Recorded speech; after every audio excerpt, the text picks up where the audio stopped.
Good morning, everyone. So my topic is Isnier's artistic approach to curriculum development. Elliot W. Isnier is believed that curriculum development should be creative, flexible, and student-centered. In his 1979 book, The Educational Imagination, he explained that teachers should use their professional judgment and creativity to design meaningful learning to experiences instead of strictly following fixed objective.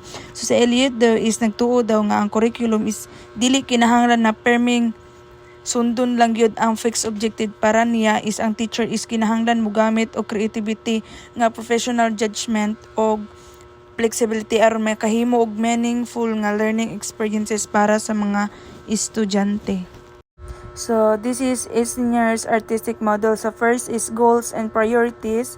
Balance clear objective with flexible goals and carefully set priorities. So ang goals and priorities daw is kinahanglan nga adunay klaro, pero dapat daw ang flexible is ang teacher gihapon daw, pero nakadepende sa kahimtang og panginahanglan sa learners. So the second is curriculum content. Select meaningful content and consider both what is taught and what is intentional left out ng curriculum. So diriya daw is ang teacher is mopili sa mga importante nga topics nga angay makatunan sa mga learning. For example is sa Pilipino, so ang teacher daw is mopili og mga istorya nga angay sa edad. So grade 1 is mahimo niyang gamiton ang mga istorya bahin sa iyang pamilya or pagkabuutan or pagrespeto. Third is learning opportunities. Transform goals and content into the engaging and meaningful learning experiences. So diriya daw is imbis nga gisulti lang sa teacher ang color, magdala siya og colored object nga pasagdan niya ang mga bata nga mangita og mupili sa red, blue, or uban pa. So fourth is organization of learning. Use a flexible non-linear approach that allows students to achieve different learning outcomes.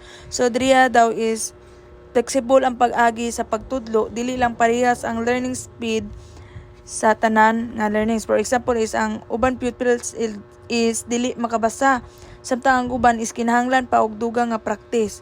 So ang teacher is mahimong maghatag og simple reading activities sa mga estudyante nga ga-struggle o tagaan sila nga mas challenging pa nga activity. So the fifth is organization of content. Integrate different subject areas through cross-curricular learning. So diriya is mahimong i-connect ang laing-laing subject aron is mas meaningful ang learnings. For example is ang topic kay mga hayop. 6 is presentation and response. Use various teaching methods and communication styles to meet diverse learners' needs. So diriya daw is kinahanglan na mogamit ang teacher og laing-laing teaching strategies aron ma-meet ang different learning needs sa pupil. So example is sa pagtudlo sa water cycle, so ang teacher is mahimong mogamit og mga video or magpa-drawing activity siya or mag-discuss siya. So dili jud tanan learners is parihas og paagi sa pagkat-on. So the last is evaluation. Apply the different assessment methods throughout the curriculum development process to improve learning. So diriya is ang assessment dili lang himuon sa katapusan sa lesson kundi mahimo ining buhaton before, during, or after sa learning. So for example is before lesson, pangutana kung unsa ang ilang mga nahibawan. So during lesson is observation og oral question. Pauline's model for developing curriculum. Pauline's model 2011 is a systematic and learning-centered approach to curriculum development. It aims to create a curriculum that is relevant to the Philippines context by considering the needs of learning society and the discipline. So diriya is ang tumong nini is mao ang paghimo og curriculum nga angay sa learner, society og subject, labi na sa Philippine context. Okay class, we have 3 main sources of curriculum. So first is learners. their needs, interests, abilities, learning styles, and background. So diriya is tanawon ang needs, interests, abilities, learning style, o background sa mga estudyante. Second is society. Social needs, values, and national goals. So diriya is tanawon ang mga pinginihanglan o values sa society o ang national goals. So for example, is tudluan ng learners o environmental responsibility tungod kay importante ang pag-atiman sa palibot. And the third is discipline. The knowledge, concepts, and skills of different subject areas. So diriya is nagpasabot na kini sa knowledge nga ang concept og skills nga naa sa usa ka subject. For example is sa mathematics, so kinahanglan mahibalo ang learner sa addition, subtraction, multiplication, og uban pa. So next is curriculum influences. So first is external factors, government policies, community needs. So diriya is mga butang nga gikan sa gawa sa school nga makaapekto sa curriculum. So for example is government policies. Second is internal factors, schools, vision, and resources. So diriya is mga factors sa sulod sa school. So for example is school vision, teachers, facilities, and the third is organizational factors, school management, and structure. So diriya is mga kalabutan nga pagdumala sa instructional school. So for example is kung maayo ang school sa management o cooperation sa teacher, mas sayon ang implementation sa curriculum.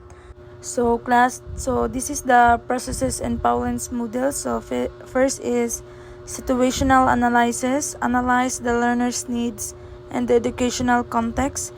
So diriya is una isusihon kung unsay panginahanglan sa learners ug unsay kahimtang sa school ug community. So second is selection of goals and objective, determine what learners should achieve. So diriya is human mahibal-an ang need sa learners is magbutang og klaro nga goals ug objectives kung unsay dapat makabot nila. So for example is mupalambo ang reading skills sa grade 1 pupils. So third is development of curriculum standards, create, review, validate, and finalize curriculum standards. So diriya is maghimo og standards nga nagpakita kung unsang knowledge, skills, or values nga kinahanglan ma-develop sa isa ka learners o kini i-review aron masiguro ang husto og angay. So fourth is selection of content or subject areas. So diriya is pilion kung unsang topic sa knowledge o skills ang itudlo. So for example is kung ang objective kay reading development, so mahimong pilion ang words, sentences, or simple stories. Fifth is selection and organization of learning experiences or pagplano sa learning activities. So diriya is maghimo og meaningful activities og teaching methods nga makatabang sa learners nga makabot ang objectives. So and the number 6 is implementation or pagpatuman. So dinhi na gamiton ang teacher ang curriculum sa actual nga classroom. So for example is ang teacher is magtudlo sa alphabet og simple words gamit ang pictures, flashcards, or storytelling o reading activities. So the last is evaluation. Pagsusi o pagpaayo susihon kung effective ba ang curriculum o kung nagkat-on ba ang learners. Kung adunay problema, himuon ang necessary improvement.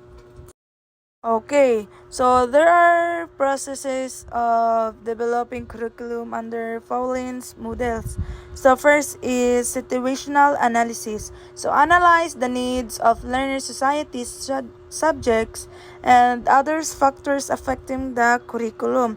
So diriya is susihon muna ang learners, society, subjects, schools, ug uban pang factors nga makaapekto sa curriculum. So for example, class no is nakabantay ang school nga daghang grade 1 pupils nga naglisod sa pagbasa. So susihon jud na siya sa teachers. Second is goals and objectives. So set the curriculum goals and learning objectives. So meaning is mag-set og klaro nga goal ug objective kung unsa ang dapat makat-unan ug unsay dapat makab-ot sa learners. So for example is ang problema is kay ang reading difficulty. Third is curriculum standards. Develop and validate content skills and values standards. So diriya is maghimo og standards para mabalaan nila kung unsa nga knowledge, skills o values ang kinahanglan na ma-develop sa isa ka learners kung kini nga standard is kinahanglan i-review or i-validate. So for example is sa Filipino reading and learners is kinahanglan na makaila sa mga letra or makabasa sa mga syllables. Number 4 is content selection. Choose the subjects and topics to be taught. So diriya is pilion kung unsa nga subjects, topics o information ang itudlo based sa school or standards. So example is kung ang goal is magpalambo sa reading skills, ang content mahimong simple words, simple sentences, short stories. PEEP is learning experiences, plan learning activities, teaching methods, and instructional materials. So diriya is magplano og activities, teaching methods, og instructional materials nga makatabang sa usa ka learners nga makakat-on. 6 is implementation. Carry out the curriculum through classroom teaching. So diriya is dinhi nga actual is gamito na ang curriculum sa classroom, so ang teacher is magtudlo na gamit ang content, activities ug mga strategies nga plano. The last is evaluation. Assess the curriculum effectiveness and make improvements based on the result. So diriya is susihon kung effective ba ang curriculum o kung nakakaton ba gyud ang learners. Kung adunay problema is himuon ang necessary improvement. So kung for example is human sa reading lesson is gi-assess ang pupil. So nakita sa uban nga nakahibalo na mubasa og simple words pero daghan gihapon naglisod sa sentences. So we have analysis of different curriculum development models. So first is curriculum development models are based on different theories and research. The best model depends on the educational context. So, ang curriculum development model is mauna ang guide o proseso nga gamiton sa paghimo or pagplano sa pag-implement o pag-evaluate sa curriculum. So dili jud parehas tanang model kay lain-lain ang ilang theories o approaches. Is ang pinakamaayong model depende sa situation sa schools. Second is linear prescriptive models followed a clear step-by-step process. They are organized, easy to follow, time efficient, and usually begin with educational analysis or setting objectives. So diriya is adunay klaro nga sunod-sunod nga steps, so kinahanglan sundon ang proseso nga gikan sa unang step hangtod sa evaluation.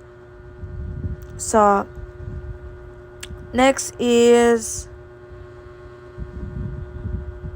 cyclical dynamic model. So ang cyclical model is kay dili lang kutob sa evaluation, human sa evaluation is pwede balikan ug usbon ang planning activities o implementation aron ma-improve ang curriculum. So for example is ang teacher is magtudlo og reading lesson, human sa lesson is ang iyang gi-evaluate ang pupils og nakit-an nga daghan pa ang naglisod sa reading comprehension.